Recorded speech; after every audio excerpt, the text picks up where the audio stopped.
नाटक अंधा युग, ये नाटक लिखा है धर्मवीर भारती ने। इसका प्रकाशन वर्ष 1955 ईस्वी है। महाभारत कालीन युद्ध की पृष्ठभूमि में लिखा यह 5 अंकों का नाटक आधुनिक समय में भी युद्ध की त्रासदी का चित्रण करता है। मतलब युद्ध से जो नुकसान होते हैं उसके बारे में बताने का प्रयास किया गया इसके अंदर, कि वातावरण कैसा हो जाता है, लोग कितने परेशान होते हैं। अपने आधुनिक संदर्भ में यह कर्म तथा भाग्य एवं आस्था तथा अनास्था के द्वंद्व का चित्रण भी करता है। अब उसमें अनुक्रम क्या है, सीक्वेंस क्या है इसके अंदर, नाटक के अंदर पहला अंक कौरव नगरी का दिखाया गया है। दूसरे अंक में पशु का उदय। तीसरा अंक अश्वत्थामा का अर्ध सत्य। फिर आता है अंतराल जिसमें पंख, पहिए और पट्टियाँ। फिर चौथा अंक गांधारी का शाप। पांचवा अंक विजय एक क्रमिक हत्या। फिर समापन प्रभु की मृत्यु। इसका भी सीक्वेंस पेपर में आ सकता है कि किस सीक्वेंस में ये है। ठीक है, अब इसकी विषय वस्तु क्या है। धर्मवीर भारती द्वारा लिखा गया यह नाटक एक पौराणिक कथा पर आधारित है, लेकिन यह पौराणिक कथा पर आधारित होने के बावजूद आधुनिक भावभूत को व्यक्त करता है। इस नाटक की योजना मुक्त छंद में की गई है। नाटक में विघटित मानव मूल्यों की समस्या तथा युद्ध के विध्वंसकारी परिणामों के साथ साथ धर्म अधर्म, आदर्श यथार्थ आदि जीवन सत्यों का विवेचन किया गया है। नाटक की भूमिका पर धर्मवीर जी लिखते हैं कि एक नशा होता है, अंधकार के गरजते महासागर की चुनौती।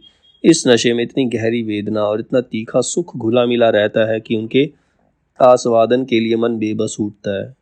इस नाटक में कुल 5 अंक हैं। इसमें स्थापना, अंतराल और समापन की योजना भी की गई है। स्थापना में यह अंधा युग है। नाटक का प्रारंभ मंगल चारण से होता है तथा युद्ध उपरांत एक गीत होता है। यह अंधा युग अवतरित हुआ। यह कथा ज्योति की है अंधों के माध्यम से।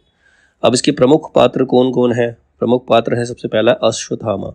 ये गुरु द्रोण का पुत्र है, दुर्योधन का मित्र है। कृष्ण तथा पांडवों से शत्रुता का इसका संबंध है। कृष्ण पौराणिक कथा से भिन्न मानवीय रूप में चित्रित किए गए हैं। गांधारी धृतराष्ट्र की पत्नी तथा कौरवों की माँ है। धृतराष्ट्र जन्म से अंधे, हस्तिनापुर के राजा, पुत्र मोह में एक अंधा पिता है। कृतवर्मा युद्ध के बाद जीवित और कौरवों की ओर से लड़ने वाला है। संजय व्यास द्वारा दिव्य दृष्टि प्राप्त करके महाभारत के युद्ध का आंखों देखा वृत्तांत धृतराष्ट्र को सुनाने वाला है। फिर एक इसके अंदर वृद्ध याचक है, एक कल्पित पात्र है जो कौरव की विजय की भविष्यवाणी करता है, लेकिन भविष्यवाणी झूठी हो जाती है और बाद में अश्वत्थामा द्वारा उसकी हत्या की जाती है। युयुत्सु धृतराष्ट्र का दासी से उत्पन्न पुत्र जो युद्ध में पांडवों की तरफ से लड़ता है और युद्ध के अंत तक बचा रहता है। विदुर गांधीवादी पात्र है, कृष्ण भक्त है और कुशल राजनीतिज्ञ है। अब गौण पात्र क्या क्या सेकेंडरी, प्रहरी 1 है, प्रहरी 2 व्यास, कृपाचार्य, युधिष्ठिर, भीम, गूंगा भिखारी, बलराम, ये सब इसके सेकेंडरी कैरेक्टर्स हैं, यानी कि गौण पात्र हैं। उसमें विशेष क्या है नाटक के अंदर, इस नाटक में केवल एक स्त्री पात्र है, यानी कि कौरवों की माँ गांधारी। रंगमंचयता की दृष्टि से यह एक सफल नाटक है। वक्ता श्रोता कथा शैली में नाटक की रचना हुई है। मतलब एक कहने वाला, एक सुनने वाला, वक्ता बोलने वाला, श्रोता सुनने वाला। यह एक गीति नाट्य है, गीत के रूप में नाटक खेला गया है। इस नाटक का रेडियो रूपांतरण भी किया गया है। नाटक पर ग्रीक नाट्य शैली तथा लोक नाट्य शैली दोनों का प्रभाव है। निर्देश में नाटककार धर्मवीर भारती लिखते हैं। 2 प्रहरी जो घटनाओं और स्थितियों पर अपनी व्याख्याएं देते चलते हैं, वह बहुत कुछ ग्रीक कोरस के निम्न वर्ग के पात्रों की भांति है। दृश्य परिवर्तन या अंक परिवर्तन के समय कथा गायन की योजना है। यह लोक नाट्य परंपरा से ली गई है।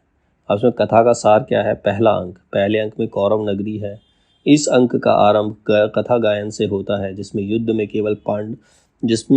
में कौरव पांडव द्वारा किए गए अमर्यादित आचरण और व्यवहार का उल्लेख किया गया है। युद्ध के अंतिम दिन 2 प्रहरी कौरव के महलों में राज्य नाश और कुल नाश का बोध करते हुए बातचीत कर रहे हैं। तभी गिद्धों की टोली उड़ती आती है जो उन्हें अपशकुन सूचना लगती है।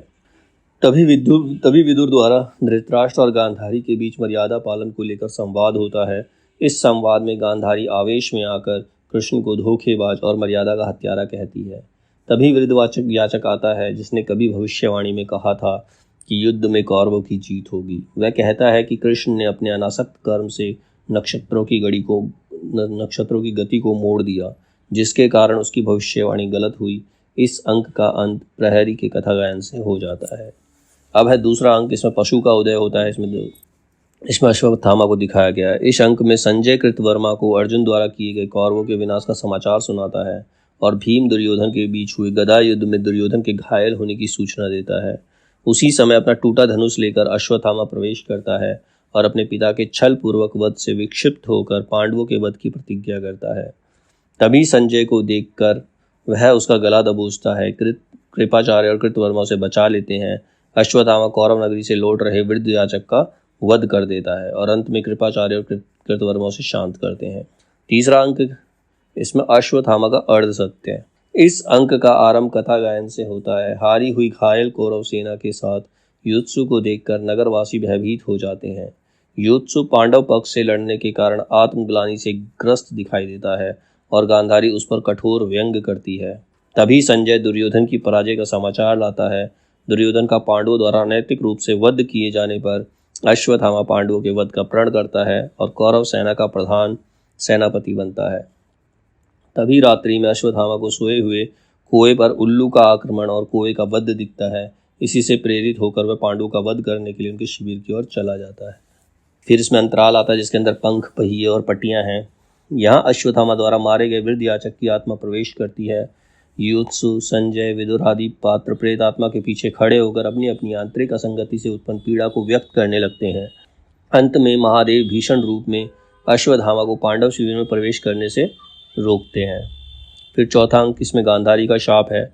इस अंक में महादेव को प्रसन्न कर अश्वत्थामा पांडव शिविर में प्रवेश कर पांडव पुत्रों के साथ अन्य महारथी तथा सैनिकों का वध कर देता है। यह सुनकर गांधारी प्रसन्न हो जाती है, लेकिन दुर्योधन की मृत्यु का समाचार पाकर वह फिर मूर्छित हो जाती है। अंक के बीच में आए कथा गायन द्वारा गौरवों के तर्पण के लिए युत्सु, धृतराष्ट्र, संजय, विदुर आदि युद्ध भूमि की ओर जाते हैं। अर्जुन के बाणों से घायल अश्वत्थामा ब्रह्मास्त्र का प्रयोग करता है। कृष्ण के कहने पर अर्जुन भी ब्रह्मास्त्र चलाता है। तभी व्यास आकर दोनों को अपना अस्त्र लौटाने को कहते हैं।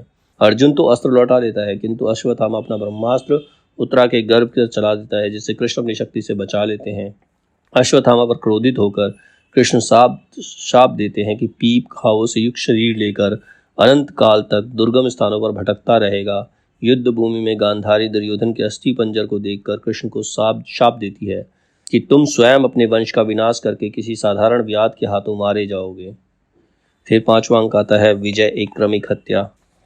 इस अंक में कथानायक पांडव राज्य की स्थापना का उल्लेख है। युधिष्ठिर का राज्य अभिषेक हो गया है। भीम के कटु वचनों से मर्माहत होकर धृतराष्ट्र तथा गांधारी वन चले जाते हैं। युत्सु अपना अपमानित होकर भाले से आत्महत्या का प्रयास करता है, किंतु सफल नहीं हो पाता। कुंती, गांधारी और धृतराष्ट्र भीषण दावाग्नि में भस्म हो जाते हैं। फिर समापन, यहाँ पर प्रभु की मृत्यु होती है। समापन में कृष्ण की मृत्यु की घटना का उल्लेख है। झाड़ी के पीछे से जय नाम का एक व्याध कृष्ण के बाएं पैर पर मृग का मुख समझकर बाण चला देता है। अश्वत्थामा को लगता है कि प्रभु से प्रसन्न होकर अपने रक्त से उसकी पीड़ा को व्यक्त किया है। उसके मन में प्रभु के प्रति आस्था का उदय होता है। व्याध की कथन से स्पष्ट होता है कि अंधे युग में प्रभु का अंश निष्क्रिय यानी कि संजय आत्मघाती युत्सु और विगलित रहेगा और उसका दूसरा अंश मानव मन के उस मंगलकारी समय में निवास करेगा जो ध्वंस पर नूतन निर्माण करेगा, नया निर्माण करेगा। नूतन सृजन, निर्भयता, साहस और मर्यादा युक्त आचरण में प्रभु बार बार जीवित हो उठेंगे। प्रमुख उद्धरण, पहला अंक, टुकड़े टुकड़े हो बिखर चुकी मर्यादा, उसको दोनों ही पक्षों ने तोड़ा है। पांडव ने कुछ कम, कौरव ने कुछ ज़्यादा। दोनों ही पक्षों में जीता अंधापन, भय का अंधापन, ममता का अंधापन, अधिकारों का अंधापन जीत गया। जो कुछ सुंदर था, शुभ था, कोमलतम था, वह हार गया। द्वापर युग बीत गया। ये कथा गायन है इसके अंदर। 17 दिनों के लोकहर्षक संग्राम में भाले हमारे ये, ढाले हमारी ये निरर्थक पड़ी रही। अंगों पर बोझ बनी, रक्षक थे हम केवल, लेकिन रक्षणीय कुछ भी नहीं था यहाँ। अंधे राजा की प्रजा कहाँ तक देखे ये प्रहरी एक ने प्रहरी दो से कहा। संस्कृति थी यह एक बूढ़े और अंधे की, जिसकी संतानों ने महायुद्ध घोषित किए, जिसके अंधेपन में मर्यादा गलित अंग वैश्या सी प्रजाजनों को भी रोगी बनाती फिरी। उस अंधी संस्कृति, उस रोगी मर्यादा की रक्षा हम करते रहे 17 दिन। जीवन के अर्थहीन सूने गलियारे में पहरा दे देकर अब थके हुए हैं हम, अब चुके हुए हैं हम। भीष्म ने कहा था, गुरु द्रोण ने कहा था, इसी अंतःपुर में आकर कृष्ण ने कहा था, मर्यादा मत तोड़ो। तोड़ी हुई मर्यादा कुचले हुए अजगर सी गुंजलिका में कौरव वंश को लपेटकर सूखी लकड़ी सा तोड़ डालेगी। ये विदुर ने कहा जब धृतराष्ट्र से। पर वह संसार स्वतः अपने अंधेपन से उपजा था। कौरव जो मेरी मांसलता से उपजे थे वे ही थे अंतिम सत्य। मेरी ममता ही वहाँ नीति थी, मर्यादा थी। आज मुझे भान हुआ मेरी वैयक्तिक सीमाओं के बाहर भी सत्य हुआ करता है। ये धृतराष्ट्र विदुर से कहता है, प्रभु ने कहा था, वह ज्ञान जो समर्पित नहीं अधूरा है। मनोबुद्धि तुम अर्पित कर दो मुझे, भय से मुक्त होकर तुम प्राप्त मुझे ही होगे, इसमें संदेह नहीं। ये विदुर ने धृतराष्ट्र से कहा, मैंने यह बाहर का वस्तु जगत अच्छी तरह जाना था। धर्म, नीति, मर्यादा ये सब है केवल आडंबर मात्र। मैंने यह बार बार देखा था। निर्णय के क्षण में विवेक और मर्यादा व्यर्थ सिद्ध होते आए हैं सदा। हम सबके मन में कहीं एक अंध गहवर है, बर्बर पशु, अंधा पशु वास वहीं करता है। ये गांधारी धृतराष्ट्र से कहती है। मैंने कहा था दुर्योधन से, धर्म जिधर होगा ओ मूर्ख, उधर जय होगी। ये भी गांधारी कहती है, जिसको तुम कहते हो प्रभु, उसने जब चाहा मर्यादा को अपने ही हित में बदल दिया, वंचक है। ये गांधारी कहती है, माता मत कहो मुझे, तुम जिसको कहते हो प्रभु वह भी मुझे माता ही कहता है। शब्द यह जलते हुए लोहे की सलाखों सा मेरी पसलियों में धंसता है। ये गांधारी विदुर से कहती है। पता नहीं प्रभु है या नहीं, किंतु उस दिन यह सिद्ध हुआ जब कोई भी मनुष्य अनासक्त होकर चुनौती देता है इतिहास को, उस दिन नक्षत्रों की दिशा बदल जाती है। नियति नहीं है पूर्व निर्धारित, किसी की भी किस्मत पहले से निर्धारित नहीं होती, उसके कर्मों से होती है। उसको हर क्षण मानव निर्णय बनाता और मिटाता है। ये याचक विदुर से बोलता है। ये सब लाइनें थी पहले अंक से। अब दूसरे अंक में लाइनें हैं। शेष बचोगे तुम संजय सत्य कहने को अंधों से, किंतु कैसे कहूँगा हाय। ये संजय कृतवर्मा से कहता है, सुनो द्रोण सुनो, मैं यह तुम्हारा अश्वत्थामा, कायर अश्वत्थामा, शेष हूँ अभी तक। जैसे रोगी मुर्दे के मुख में शेष रहता है गंदा कफ, बासी थूक, शेष हूँ अभी तक मैं। यह अश्वत्थामा बोलता है। मातुल मैं योद्धा नहीं हूँ, बर्बर पशु हूँ। ये तटस्थ शब्द है मेरे लिए अर्थहीन। सुन लो यह घोषणा, इस अंधे बर्बर पशु की पक्ष में नहीं है। जो मेरे वह शत्रु हैं।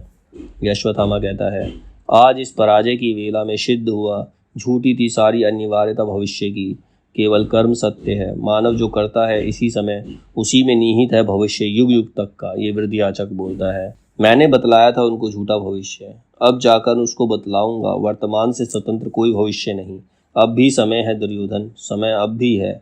हर क्षण इतिहास बदलने का क्षण होता है। मतलब भविष्य कुछ नहीं होता, जो तुम प्रेजेंट में कर रहे हो वही तुम्हारे सामने आएगा, वही तुम्हारा भविष्य है। ये वृद्ध याचक अश्वत्थामा से कहता है। तीसरा अंक, गूंगों के सिवा आज और कौन बोलेगा मेरी जय। धृतराष्ट्र विदुर से कहता है, मेरा अपराध सिर्फ इतना है, सत्य पर रहा मैं दृढ़। ये युत्सु कहता है, पक्ष मैं असत्य का नहीं लूंगा। मैं भी हूँ कौरव, पर सत्य बड़ा है कौरव वंश से। तो कहता मैं झूठ का साथ नहीं दूंगा, मेरे लिए सत्य सबसे बड़ा है। मैं कौरव हूँ लेकिन फिर भी मैं कौरवों का साथ नहीं दूंगा। अंतिम परिणति में दोनों जर्जर करते हैं, पक्ष चाहे सत्य का हो अथवा असत्य का। युत्सु कहता है, शांत हो युत्सु और सहन करो, गहरी पीड़ाओं को गहरे में वहन करो। विदुर युत्सु से कहता है, आज इस पराजय की वेला में पता नहीं जाने क्या झूठा पड़ गया कहाँ। सबके सब कैसे उतर आए हैं अपनी धुरी से आज। एक एक करके सारे पहिए हैं उतर गए जिसके, वह बिल्कुल निकम्मी धुरी तुम हो। क्या तुम हो प्रभु। ये विदुर ने कहा, सुनते हो पिता, मैं इस प्रतिहिंसा में बिल्कुल अकेला हूँ। दुनिया की सारी मर्यादा बुद्धि केवल इस निपट अनाथ अश्वत्थामा पर ही लादी जाती है। यह अश्वत्थामा कृपाचार्य से कहता है। अब अंतराल, मैंने अपनी प्रेत शक्ति से सारे प्रवाह को, कथा की गति को बांध दिया है और सब पात्र अपने स्थान पर स्थिर हो गए हैं, क्योंकि मैं चीर फाड़ कर हर एक की आंतरिक असंगति समझना चाहता हूँ। ये वृद्धयाचक कहता है, मैं हूँ युत्सु, मैं उस पहिए की तरह हूँ जो पूरे युद्ध के दौरान रथ में लगा था, पर जिसे अब लगता है कि वह गलत धुरी में लगा था और मैं अपनी उस धुरी से उतर गया हूँ। ये युत्सु कहता है, मैं संजय हूँ जो कर्म लोक से बहिष्कृत हूँ। मैं दो बड़े पहियों के बीच लगा हुआ एक छोटा सा निरर्थक शोभा चक्र हूँ। ये संजय कहता है कि उसको कहीं से भी लड़ने के लिए नहीं मिला, वो सिर्फ एक साइड में खड़ा होकर बस युद्ध का वृत्तांत ही बताता रह गया। मैं विदुर हूँ, कृष्ण का अनुगामी भक्त और नीतिज्ञ, पर मेरी नीति साधारण स्तर की है और युग की सारी स्थितियाँ असाधारण हैं और अब मेरा स्वर संशयग्रस्त है। ये विदुर कहता है। अब चौथा अंक, हृदय तुम्हारा पत्थर का है गांधारी। विदुर कहता है, पत्थर की खानों में मणियाँ निकलती हैं, बाधा मत डालो।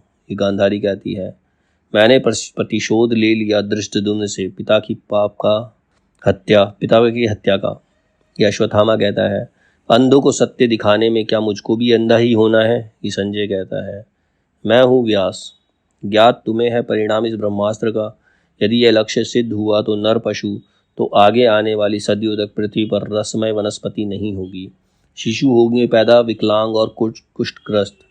सारी मनुष्य जाति बौनी हो जाएगी। जो कुछ भी ज्ञान संचित किया है मनुष्य ने सतयुग में, त्रेता में, द्वापर में, सदा सदा के लिए होगा विलीन वह। गेहूं की बालों में सर्प फुफकारेंगे, नदियों में बह बह कर आएगी पिघली आग। ये व्यास अश्वत्थामा से कहता है कि अगर तुमने ब्रह्मास्त्र को नहीं रोका तो बहुत बुरा हो जाएगा। कृष्ण सुनो, तुम यदि चाहते तो रुक सकता था युद्ध वह। मैंने प्रसव नहीं किया था कंकाल यह। इंगित पर तुम्हारे ही भीम ने अधर्म किया। क्यों नहीं तुमने वह शाप दिया भीम को जो तुमने दिया था निरपराध अश्वत्थामा को। तुमने किया है प्रभुता का दुरुपयोग। ये गांधारी कृष्ण से कहती है। मैंने अर्जुन से कहा, सारे तुम्हारे कर्मों का पाप पुण्य योग क्षेम मैं वहन करूंगा अपने कंधों पर। 18 दिनों के इस भीषण संग्राम में कोई नहीं, केवल मैं ही मरा हूँ। करोड़ों बार, जितनी बार जो भी सैनिक भूमिशायी हुआ कोई नहीं था, वह मैं ही था। कृष्ण गांधारी से कहता है। अब 5वां अंक। यह आत्महत्या होगी प्रतिध्वनित इस पूरी संस्कृति में, दर्शन में, धर्म में, कलाओं में, शासन व्यवस्था में। आत्मघात होगा बस अंतिम लक्ष्य मानव का। कृपाचार्य कहते हैं युत्सु से, शिखरों की ऊंचाई कर्म की नीचता का परिहार नहीं करती है। विदुर कहता है, और विजय क्या है? एक लंबा और धीमा और तिल तिल कर फलीभूत होने वाला आत्मघात। ये युधिष्ठिर विदुर से कहता है। अब होता है समापन। झूठे हैं यह स्तुति वचन, ये प्रशंसा वाक्य। कृष्ण ने किया है वही मैंने किया था जो पांडव शिविर में। सोया हुआ था नशे में डूबा व्यक्ति होता है एक सा। उसने नशे में डूबे अपने बंधुजनों की व्यापक हत्या। अश्वत्थामा बोलता है, आज वह सारा अभिमान मेरा टूट गया। जीवन भर रहा मैं निरपेक्ष सत्य, कर्मों में उतरा नहीं, धीरे धीरे खो दी दिव्य दृष्टि। ये संजय कहता है। अपने ही शोणित ने मुझको अभिव्यक्त किया। जैसे सड़ा रक्त निकल जाने से फोड़े की टीस पट जाती है, वैसे ही मैं अनुभव करता हूँ कि विगत शोक की जो अनुभूति मिली है, क्या यह आस्था है? अश्वत्थामा कहता है। सुनता हूँ किसका स्वर इन अंधलोकों में, किसको मिली है नई आस्था? नर पशु अश्वत्थामा को। आस्था नाम का एक घिसा हुआ सिक्का अब मिला अश्वत्थामा को, जिसे नकली और खोटा समझकर मैं कूड़े में फेंक चुका हूँ वर्षों पहले। युत्सु कहता है, पर मैं तो हूँ निष्क्रिय, निरपेक्ष सत्य। मार नहीं पाता हूँ, बचा नहीं पाता हूँ, कर्म से पृथक होता जाता हूँ क्रमशः अर्थ अपने अस्तित्व का। ये संजय युत्सु से कहता है। किया मैंने वध, किंतु हाथ मेरे नहीं थे वे, हृदय मेरा नहीं था वह। अंधा युग बैठ गया था मेरी नस नस में, अंधी प्रतिहिंसा बनकर। अश्वत्थामा कहता है।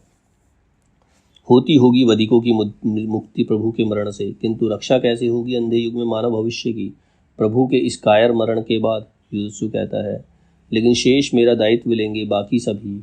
मेरा दायित्व वह स्थित रहेगा हर मानव मन के उस वृत्त में जिसके सहारे वह सभी परिस्थितियों का अतिक्रमण करते हुए नूतन निर्माण करेगा। पिछले ध्वंसों पर मर्यादा युक्त आचरण में, निज नूतन सृजन में, निर्भयता के, साहस के, ममता के, रस के क्षण में जीवित और सक्रिय हो उठूंगा मैं बार बार। ये कृष्ण वृद्ध याचक के द्वारा बोलता है।